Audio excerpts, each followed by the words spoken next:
Hi friends, வணக்கம் and welcome to எங்கள் வீட்டு சமையல். நம்ம இன்றைக்கி வந்து சுவையும் சத்தும் மிகுந்த உளுந்தங்கஞ்சி எப்படி செய்யணுன்றது தான் பார்க்க போகிறோம். வாங்க வீடியோக்குள்ளே போகலாம்.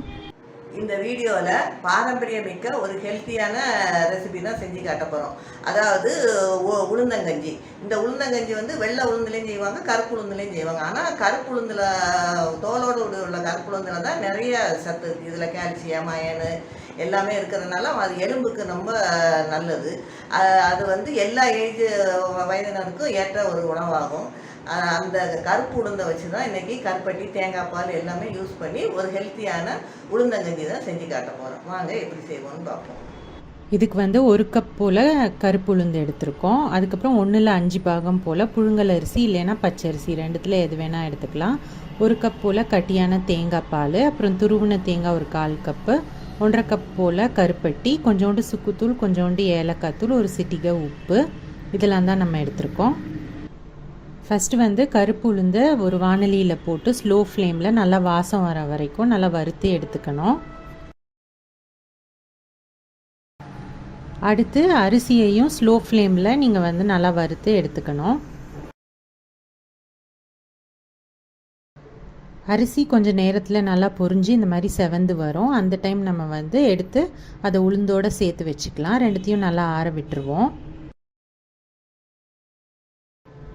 இப்போது நம்ம வச்சுருக்க கருப்பட்டியை வந்து ஒரு சாஸ்பேனில் போட்டு அதில் ஒரு 1/4 கப் போல் தண்ணி விடணும். 1/2 கப் கருப்பட்டிக்கு 1/4 கப் தண்ணி விட்டு அதை கட்டி இல்லாமல் நல்லா கரைச்சிக்கணும்.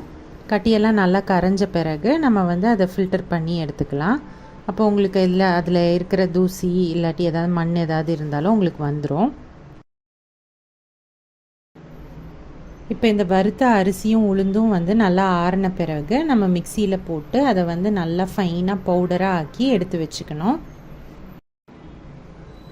இந்த மாதிரி தான் இருக்கும் பவுடரு. இதை நம்ம வந்து எடுத்து வச்சுக்குவோம். ஒரு பாத்திரத்தில் 1 கப் தண்ணியை விட்டு அதை வந்து சூடுபடுத்திட்டு இருக்கணும். இப்போ வந்து ஒரு பாத்திரத்தில் ஒரு 3 டேபிள் ஸ்பூன் போல் நம்ம பொடிச்ச அந்த பவுடரை வந்து சேர்த்துக்கலாம். அதுக்கப்புறம் அதில் 1 கப் தண்ணி மிக்ஸ் பண்ணி அதை நல்லா கட்டி இல்லாமல் கலக்கி வச்சுக்கலாம். இப்போ அந்த தண்ணி சுட்ட பிறகு நம்ம கரைச்சி வச்சுருக்க அந்த பவுடரை அதில் சேர்த்து அதை நல்லா கட்டி விழாமல் மிக்ஸ் பண்ணிகிட்டே இருக்கணும்.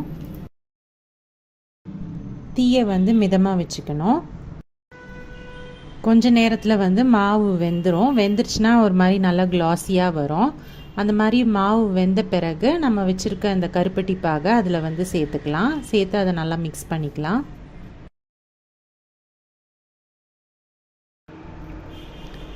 இது வந்து நல்லா மிக்ஸ் பண்ண பிறகு அதில் ஒரு சிட்டிகை உப்பு, அதுக்கப்புறம் நம்ம வச்சுருக்க ஏலக்காய் தூள், சுக்குத்தூள் இதெல்லாம் போட்டு நல்லா மிக்ஸ் பண்ணிக்கலாம். நம்ம நெக்ஸ்ட்டு நம்ம வச்சுருக்க கெட்டியான தேங்காய் பாலை வந்து சேர்த்து மிக்ஸ் பண்ணிக்கலாம்.